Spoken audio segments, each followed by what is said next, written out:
450 కోట్ల సంవత్సరాల పూర్వం సౌర వ్యవస్థ ఆవిర్భవించినప్పుడు మిగిలిపోయిన కోట్లాది గ్రహశకలాలు, ఉల్కలు, తోకచుక్కలు పెనుశిలలుగా మన గ్రహాల నడుమ పరిభ్రమిస్తున్నాయి.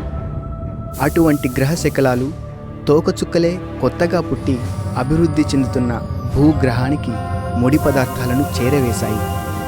వాటిలో భూమికి చేరువలోనున్నవి ఖనిజాలు, నీరు తవ్వి తీసుకోవడానికి ఇతర ప్రపంచాలలో ఏర్పరచుకోబోయే వలసలకు ఆక్సిజన్ సరఫరా చేయడానికి బంగారు గనులు కాబోతున్నాయి.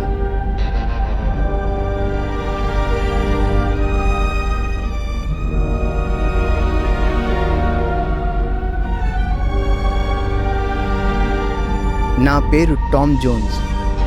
4 సార్లు షటిల్ యాత్ర చేసిన అంతరిక్ష యాత్రికుడిని. గ్రహశకలాలు, తోకచుక్కలు మానవాళి చరిత్రలో, గతంలోనూ భవిష్యత్తులోనూ, భూమిపైన, అంతరిక్షంలోనూ పోషించిన పాత్రను, పోషించబోయే పాత్రను అర్థం చేసుకోవడానికి చేయబోయే యాత్రలో మీకు మార్గదర్శిగా ఉంటాను.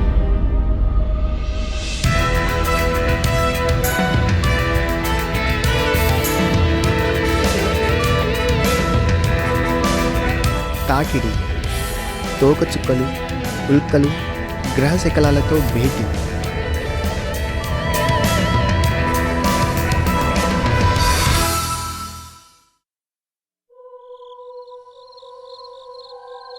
ప్రతిరోజు లక్షలాది చిన్న చిన్న ఉల్కలు భూ వాతావరణంలోకి ప్రవేశించి మండిపోతుంటాయి. వాటిలో ఇసుకరేణు అంత చిన్నవి ఆకాశంలో దూసుకుపోతున్న తారాజువ్వల్లా కనపడి మాయమవుతాయి.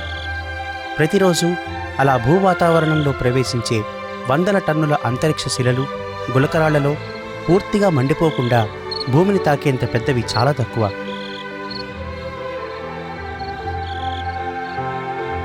సుమారు 10,000 సంవత్సరాల క్రితమే ఉత్తర అమెరికా మైదానాలు చివరి మంచు యుగం కౌగిలి నుంచి బయటపడ్డాయి. మంచు కింద బయటపడిన ఓ భూమార్గం మీదుగా తొలి మానవులు వచ్చి ఇక్కడ నివాసం ఏర్పరచుకొని ఎంతో కాలం కాలేదని చెప్పాలి. ఆ మైదానాల్లోని స్థానిక అమెరికా జాతులు అద్భుతమైన ఉల్కాపాతాన్ని గమనించే ఉంటాయి.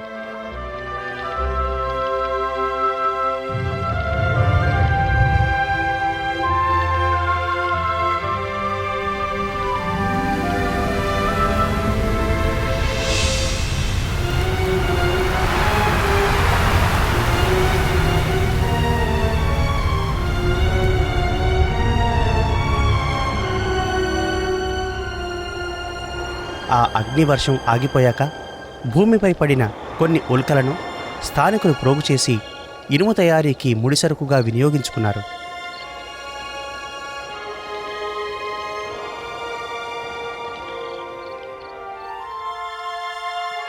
మళ్ళీ ఇన్నాళ్లకు ఉల్కల అన్వేషకులు కాన్సాస్ నైరుతి ప్రాంతంలో భూమిలో కనీసం మీటర్ లోతున కప్పబడి ఉండే పెద్ద సైజు ఉల్కల కోసం అన్వేషిస్తున్నారు. 2006 అక్టోబర్లో అటువంటి ఉల్కా శకలాన్ని ఒక పరిశోధక బృందం కనుగొంది. శిలలా కనిపించే ఆ ఉల్కా శకలాన్ని గత 10,000 ఏళ్లుగా ఎవరూ స్పృశించనైనా లేదు. అటువంటి ఉల్కా శకలాలు మన సౌర వ్యవస్థలోని గ్రహశకలాల చరిత్ర గురించి, నిర్మితి గురించి విలువైన సమాచారాన్ని అందిస్తాయి. భూమిలో నుంచి తవ్వి తీయకముందే ఆ ఉల్కా శకలాన్ని చిత్రీకరించటం మీడియాలో ఉత్కంఠను రేపింది. గ్రహశకలాలు ఢీకొన్న ఫలితంగా ఆ ఉల్కా శకలం రూపుదిద్దుకున్న వైనం, దానిని తవ్వి తీయడంలో వాడే సాంకేతిక పరిజ్ఞానం, భవిష్యత్తులో అంగారక గ్రహంపై వినియోగానికి పనికి వస్తుందన్న ఆశ వారిలో ఆ ఉత్కంఠకు కారణం. అంగారక గ్రహంపై తిరుగుతూ ఉపరితలం కింద కప్పబడి ఉన్న గ్రహశకలాల ఆచూకీని తెలిపే రోవర్ను వినియోగించాలని యూరోపియన్ అంతరిక్ష సంస్థ ప్రతిపాదించింది. మనం ఒక ప్రమాదకరమైన విశ్వం పొరుగున ఉన్నాం. గ్రహశకలాల తాకిడి ప్రభావం గ్రహాల, ఉపగ్రహాల ఉపరితలాల రూపురేఖలపై కనపడుతుంది. మన చంద్రునిపై బిలాలు చంద్రుని చరిత్రలో మొదటి 50 కోట్ల సంవత్సరాల కాలంలో ఏర్పడినవే. వాటిలో 6వ వంతు 400 కోట్ల ఏళ్ల క్రిందట ప్రచండమైన తాకిడికి గురయ్యాయి. చంద్రుని దక్షిణ పీఠభూముల్లోనూ మనకు కనపడని పార్శ్వంలోనూ చంద్రుని ఉపరితలం ఆనవాళ్లు కనపడినంతగా ఒకదాన్ని మరొకటి కప్పేస్తూ బిలాలు ఏర్పడ్డాయి. అంతర్జాతీయ అంతరిక్ష కేంద్రం నుండి దిగువకు చూస్తే భూ వాతావరణంలో చిన్న చిన్న అంతరిక్ష శిలలు కాలిపోవడం కనిపిస్తుంది. ఊహకందని గతంలో భూమి కూడా చంద్రుని వలె అంతరిక్ష శిలల తాకిడికి గురైంది. కానీ గాలి, నీటి చర్య వల్ల ఆ తాకిడికి సంబంధించిన ఆనవాళ్లు చెరిగిపోయాయి. అయినా భూవిజ్ఞాన శాస్త్రవేత్తలు, అంతరిక్ష యాత్రికులు, ఉపగ్రహాలు తీసిన ఫోటోల ద్వారా భూగోళంపై సుమారు 180 వరకు తాకిడి తాలూకు ఆనవాళ్లను గుర్తించారు.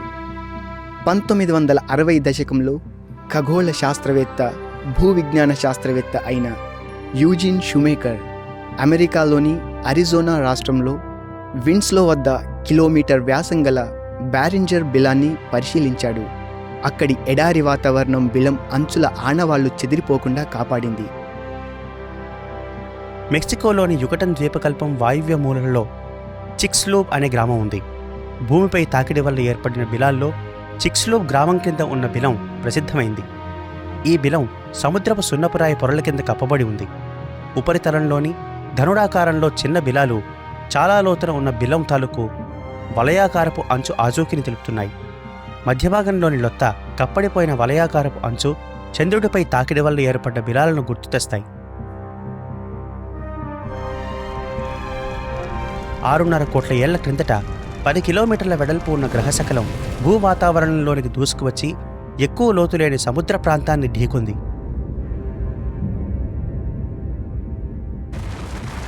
అమితమైన ఉష్ణోగ్రతతో మండుతున్న కొండలాంటి ఆ గ్రహశకలం వేగాన్ని భూ వాతావరణం నిరోధించలేకపోయింది.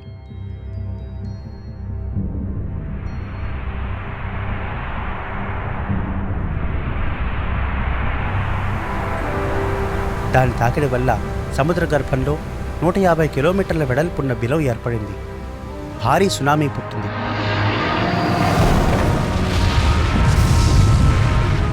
ఎన్నో కోట్ల టన్నుల ధూళి సముద్ర గర్భం నుంచి వాతావరణంలోకి ఎగిసిపడింది.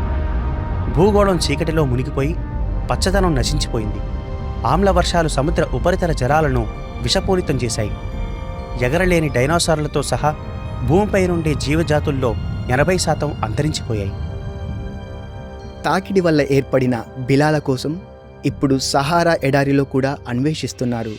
అక్కడ స్థానచలనం చెందే ఇసుక గతాన్ని చెరిపేసి పురాతనమైన బిలాల తాలూకు చిహ్నాలను మాత్రమే మిగిల్చింది. ఎడారిలో కొన్ని వాతావరణంలోనే కాలిపోతూ మరికొన్ని భూ ఉపరితలంపై పడిపోతున్న ఉల్కలను ఊహించుకోండి.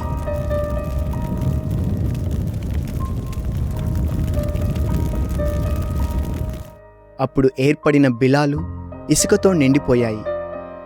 ఆకాశం నుంచి, అంతరిక్షం నుంచి రాడర్ సహాయంతో తాకిడి వల్ల ఏర్పడిన బిలాల రూపురేఖలను తెలుసుకోగలం. వాటి అంచులు మాత్రమే ఇసుక అడుగున లీలగా కనిపిస్తాయి. ఇటీవల కాలంలో మధ్య సైబీరియాలోని మారుమూల ప్రాంతం తుంగుస్కాలో అంతరిక్ష శిల వచ్చిపడింది. కానీ దాని తాకిడికి బిలం ఏదీ ఏర్పడలేదు.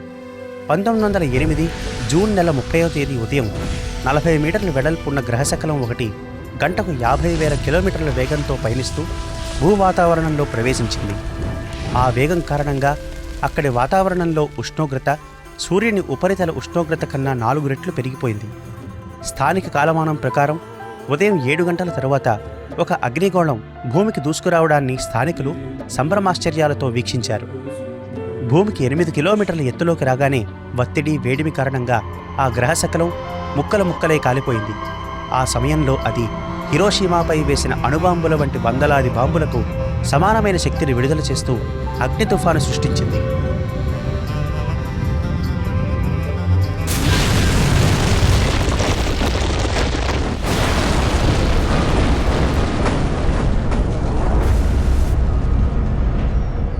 ఒక ఆధునిక నగరాన్ని నాశనం చేయగల ఆ తుఫాను వల్ల 8 కోట్ల వృక్షాలు నేలకొరిగాయి.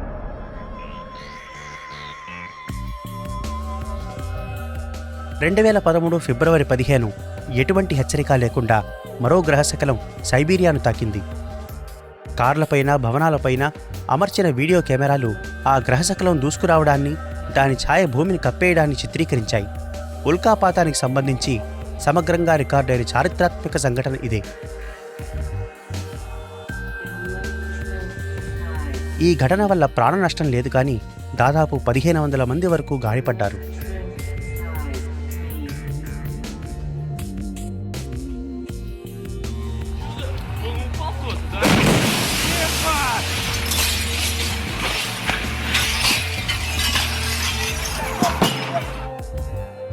ఆ ప్రేరుడు వల్ల పుట్టిన శబ్ద తరంగాలు అనేక మార్లు భూమిని చుట్టి వచ్చాయి. 7,200 ఇళ్లు దెబ్బతిన్నాయి. ఆ ప్రాంతంలో సూక్ష్మ పరిమాణంలోని గ్రహశకలాలు మాత్రమే లభ్యమయ్యాయి. ఈ తాకిడిల చరిత్రను పరిశీలిస్తే భూగోళానికి అంతరిక్షం నుంచి పెనుముప్పు పొంచి ఉందని తెలుస్తుంది. 2 కిలోమీటర్ల వెడల్పున్న గ్రహశకలం భూమిని ఢీకొడితే ఆ విస్ఫోటం వల్ల లేచే ధూళి వల్ల వ్యవసాయం ఏడాదికి పైగా కుంటుపడుతుంది. జీవ్యావరణం దెబ్బతిని మానవ నాగరికత కుప్పకూలిపోవచ్చు. కిలోమీటర్ కన్నా వెడల్పు ఉండి భూమిని ఢీకొనే అవకాశమున్న వస్తువులను కనిపెట్టడానికని నాసా ఎన్నో సంస్థలకు నిధులు సమకూరుస్తోంది. ప్రతి సాయంత్రం మసాచ్యూసెట్స్ నుండి అరిజోనా, హవాయి వరకు ఉన్న పరిశీలకులు భూకక్షలోకి వచ్చే అవకాశమున్న గ్రహశకలాల కోసం వెతుకుతూ ఉంటారు.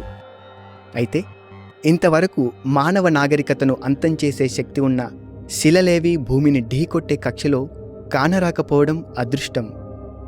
హ్యూస్టన్లో జార్జ్ ఖగోళ వేధశాల వంటి వాటిలో పనిచేస్తూ కొందరు ఔత్సాహిక ఖగోళవేత్తలు కూడా స్వంత పరికరాలతో తమ సమయాన్ని వెచ్చించి నక్షత్ర మండలంలోని పలు విభాగాలకు పెద్ద టెలిస్కోపుల ద్వారా ప్రతి 15 నిమిషాలకు ఫోటోలను పోల్చి చూడడం ద్వారా నక్షత్ర మండలం మీదుగా కదిలే వస్తువులను కనిపెట్టే ప్రయత్నం చేస్తారు. గ్రహశకలాల కక్షలు సామాన్యంగా అంగారక గ్రహం, గురుగ్రహాల కక్షల నడుమ ఉండే గ్రహశకల వలయంలో అనగా ఆస్ట్రాయిడ్ బెల్ట్లో ఉంటాయి. లక్షల సంఖ్యలో ఉండే గ్రహశకలాలు ఆ ప్రాంతంలో ఒకదానికొకటి బహుదూరంలో ఉన్న కారణంగా సౌర వ్యవస్థలో మాదిరిగానే ఆస్ట్రాయిడ్ బెల్ట్ కూడా ఖాళీగా కనిపిస్తుంది. ఇంతా చేసి ఈ గ్రహశకలాల మొత్తం రాశి భూమికున్న చంద్రుడంత కూడా ఉండదు. దగ్గరలోని గ్రహాల ఆకర్షణ శక్తి వల్ల లేదా పరస్పరం ఢీకొనడం వల్ల గ్రహశకలాలు ఆస్ట్రాయిడ్ బెల్ట్ నుంచి బయటపడతాయి. సామాన్యంగా అవి సూర్యుని వైపు పయనిస్తాయి. పరస్పరం ఢీకొన్న సందర్భాలలో పెద్ద గ్రహశకలం విచ్ఛిన్నమై అనేక చిన్న గ్రహశకలాలు ఏర్పడతాయి. అవే భూవాతావరణంలోకి ఉల్కలుగా దూసుకువస్తాయి. వాటిలో పూర్తిగా కాలిపోకుండా మిగిలినవి భూ ఉపరితలాన్ని చేరతాయి. అపోఫిస్ అనే గ్రహశకలం త్వరలో భూమిని సమీపించబోతోంది.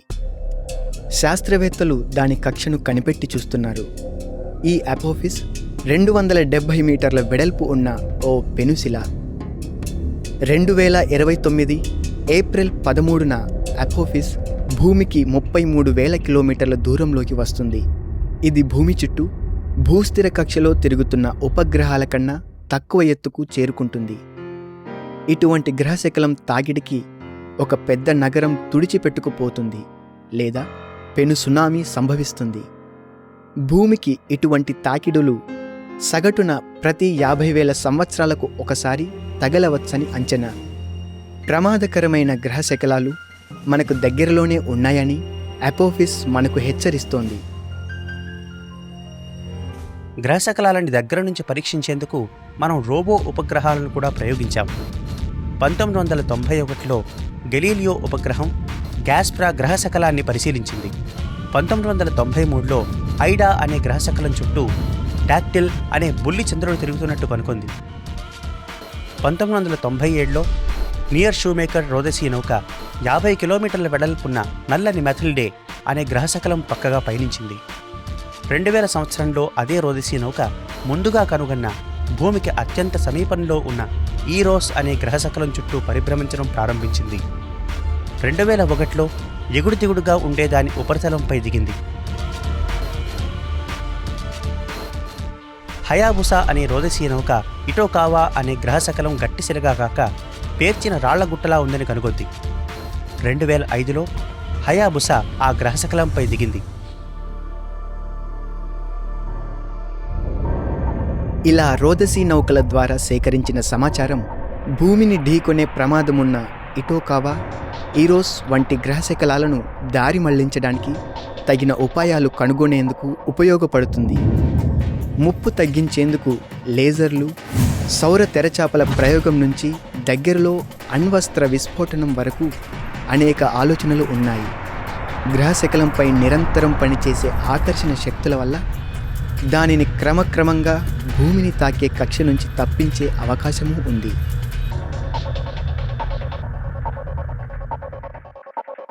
భూమికి తోకచుక్కలు కూడా ప్రమాదకరమే.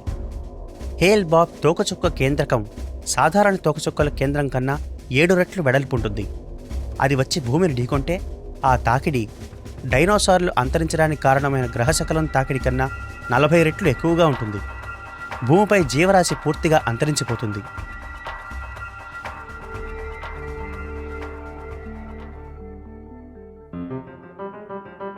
ఈ తోకచుక్క గ్రహాలకు ఆవల సుదూరంగా వలయాకారంలో ఉండే ఓర్ట్ క్లౌడ్ అనే మంచు కణాల మేఘం నుంచి వచ్చింది. పరస్పరం ఢీకొన్న సందర్భాల్లో ఈ మంచు ముద్దలు సూర్యుని వైపు విసిరివేయబడి తోకచుక్కలుగా మారతాయి. ఓర్ట్ క్లౌడ్ నుంచి విడిపడ్డాక ఈ హేల్ బాబ్ తోకచుక్క గ్రహాల కక్షల్లోకి ప్రవేశించి 4000 ఏళ్ల క్రితం ఫెరో రాజు మొదటి పెపై ఈజిప్టుని పరిపాలిస్తున్న కాలంలో భూమికి సమీపంగా వచ్చింది. సక్కారాలోని ఫారో రాజు పిరమిడ్లో పొడవైన జుట్టు గల ఉజ్వలమైన నక్షత్రం గురించి రాసిన ఉల్లేఖనం ఉంది. అది బహుశా ఈ హేల్ బాబ్ తోకచుక్క గురించే అయి ఉంటుంది. సూర్యుని దిశగా సాగుతున్న ప్రయాణంలో గురుగ్రహం ఆకర్షణ శక్తి వల్ల దాని కక్షలో మార్పు వచ్చింది. అందువల్ల 20వ శతాబ్దం చివరిలో అది మరోసారి భూమికి సమీపంగా వచ్చింది. 1995లో అలాన్ హేల్, థామస్ బాబ్ అనేవారు హేల్ బాబ్ తోకచుక్కను అది శనిగ్రహ కక్షను దాటుతున్నప్పుడు కనుగొన్నారు. సూర్యునిలో వేడి వల్ల అందులోని మంచు ఆవిరై కామా అనబడే ఆవరణ దానికి ఏర్పడింది. సూర్యుడిని సమీపించే కొద్దీ హేల్ బాబ్ తోకచుక్క తోక మరింత పెరిగిపోయింది. వాయువులతో కూడిన నీలిరంగు తోక సూర్యునికి దూరంగానూ, పసుపు పచ్చని దుమ్ముతో కూడిన తోక దాని కక్షం వెంబడి ఆకాశంలో పావు భాగానికి విస్తరించాయి.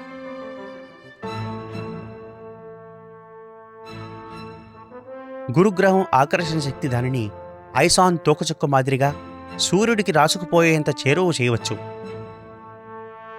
మీరు వీడియోలో చూస్తున్నట్టు సూర్యుని శక్తి అలా రాసుకుపోయే తోకచుక్కను ప్రకాశవంతంగా చూపుతుంది. ముక్కలుగా విడగొట్టి చివరకు సర్వనాశనం కూడా చేయవచ్చు. గ్రహాలను దాటిపోయే దీర్ఘ వ్యవధి తోకచుక్కలతో పాటు హాలీ తోకచుక్క వంటి తక్కువ వ్యవధిలో కనిపించేవి ఉన్నాయి. 75 ఏళ్లకోసారి కనిపించే హాలీ తోకచుక్క నెప్ట్యూన్ను దాటి ఉన్న కక్షలో పరిభ్రమిస్తుంది. హాలీ తోకచుక్క 1066లో నార్మన్ జైత్రయాత్ర నుంచి అడరేషన్ ఆఫ్ ది మెజాయ్ అనే జియోటో చిత్రం వరకు ఎన్నో మార్లు చరిత్రకెక్కింది. 1986లో ఈ తోకచుక్క ఆకాశంలో దక్షిణ దిశలో దిగువగా కనిపించింది. జియోటో రోదసీ నౌక దాని కేంద్రకాన్ని చాలా దగ్గర నుంచి చూపించింది. ఈ ప్రఖ్యాత తోకచుక్కను మళ్లీ చూడాలంటే 2061 వరకు ఆగాల్సిందే. తక్కువ వ్యవధి తోకచుక్కలకు టెంపుల్ 1 చక్కని ఉదాహరణ. సూర్యుడికి దగ్గరైన ప్రతిసారి ఆ వేడికి దాని కేంద్రకం ఆవిరైపోయి అందులో కొంత భాగం తోకలోకి పడిపోతుంది. డీప్ ఇంపాక్ట్ రోదసీ నౌక 2005 జూలై 4న టెంపుల్ 1 తోకచుక్క వద్దకు చేరుకుంది. పక్క నుంచి పోతూ తోకచుక్కను ఢీకొనడానికి ఇంపాక్టర్ అనే పరికరాన్ని దాని కక్షలో జారవిడిచింది. ఆ తాకిడిని గమనించడానికి రోదసీ నౌక 500 కిలోమీటర్ల దూరంలోని కొత్త కక్షలో ప్రవేశించింది.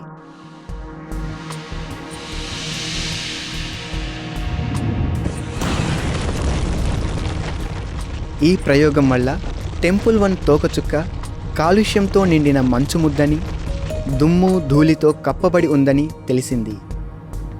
దాని కేంద్రకం మధ్యలోని మంచు ఏ మార్పు లేకుండా సౌర వ్యవస్థ తొలి దినాల్లో ఉన్నట్టుగానే ఉందని చెప్పొచ్చు. 6 ఏళ్ల తర్వాత స్టార్ డస్ట్ అనే రోదసీ నౌక కూడా టెంపుల్ 1 తోకచుక్కపై ఇంపాక్టర్ పరికరంతో మనం చేసిన బిలాన్ని పరిశీలించింది. సూర్యుడికి దగ్గరగా వచ్చిన బిల్డ్ 2 అనే తోకచుక్క వద్దకు జరిపిన సాహసయాత్రలో తోకచుక్కలోని వేలాది ధూళి కణాలను కూడా సేకరించింది. స్టార్ డస్ట్ యూటా ఎడారిలో దిగిన అనంతరం అది తెచ్చిన నమూనాలను హ్యూస్టన్, టెక్సస్లోని జాన్సన్ స్పేస్ సెంటర్కు తరలించారు. ఆ ధూళి కణాలు కలుషితం కాకుండా వాటిని ఆసుపత్రిలో ఆపరేషన్ థియేటర్ కన్నా 100 రెట్లు పరిశుభ్రంగా ఉండే గదిలో భద్రపరిచారు.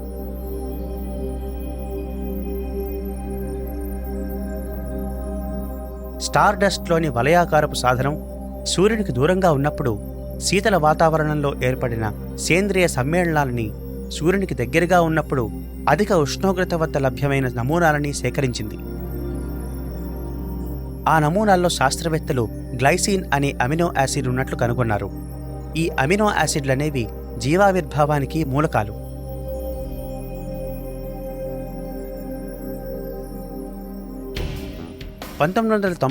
మార్చిలో మౌంట్ పాలోమార్ వద్ద జీన్, క్యారోలిన్ షూమేకర్, డేవిడ్ లివాయ్ అనే ముగ్గురు శాస్త్రవేత్తలు గురుగ్రహం చుట్టూ తిరుగుతున్న ఒక అసాధారణ తోకచుక్కను కనుగొన్నారు.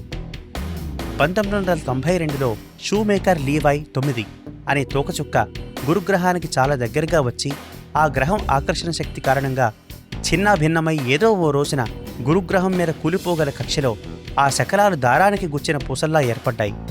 ఒకదాని వెంట ఒకటిగా గ్రహ వాతావరణంలో ప్రవేశించిన ఆ శకలాల వల్ల గురుగ్రహంపై ఉండే మేఘాలపై నల్లని మచ్చలు, భూమి పరిమాణంలో మసితో ఏర్పడ్డ వలయాలు కొన్ని వారాల పాటు అలాగే ఉన్నాయి.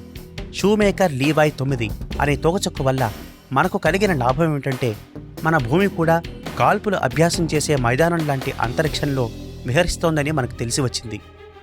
తోకచుక్కలు మనకి మిత్రువులు, శత్రువులు కూడా.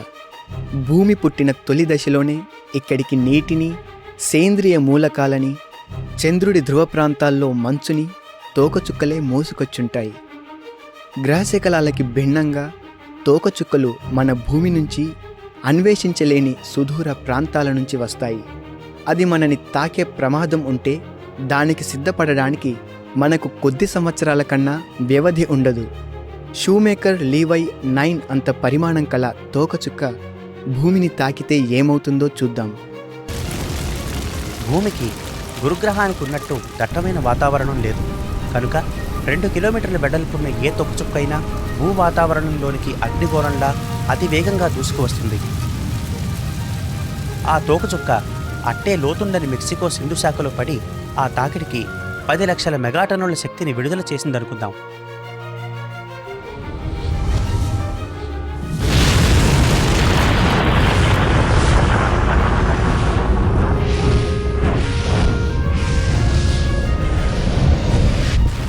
ఆ తాకిడికి 30 కిలోమీటర్ల వెడల్పున్న బిలం ఏర్పడుతుంది. మరుక్షణమే తాకిడి వల్ల పుట్టిన ఉష్ణోగ్రత ఆ తోకచుక్కను ఆవిరి చేస్తుంది. చుట్టూ ఉన్న శిలలు కూడా కరిగిపోయి వేగంగా విస్తరించే అగ్నిగోళం పుడుతుంది.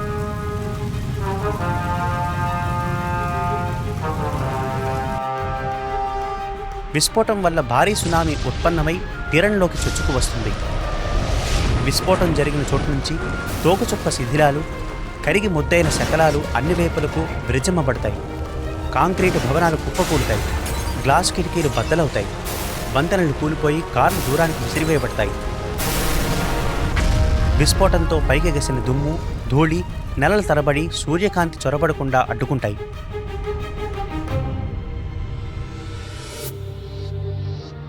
చంద్రునిపై నుంచి చూసే అంతరిక్ష యాత్రికులకి భూమి నిస్సహాయమైన, సుకుమారమైన ప్రపంచంలా కనిపిస్తుంది.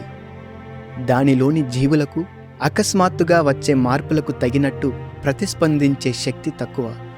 మనుషులు తాకిడి ముప్పును తప్పించుకోగలిగిన వ్యవసాయం, సంకీర్ణ నాగరికతల వినాశం వల్ల మానవ సమాజానికి ముప్పు తప్పదు. జరగబోయే నష్టాన్ని గుర్తించుకొని మనం తోకచుక్కలు, గ్రహశకలాల అన్వేషణను ముమ్మరం చేయాలి. మనకున్న సాంకేతిక పరిజ్ఞానంతో వాటి కక్షలను మార్చగలం. అయితే మనలో దృఢ సంకల్పం, పరస్పర సహకారం లేకపోవడం లోపంగా ఉంది. మానవాళి మనుగడ కోసమైనా మనమంతా కలిసికట్టుగా ముందుకు సాగాలి.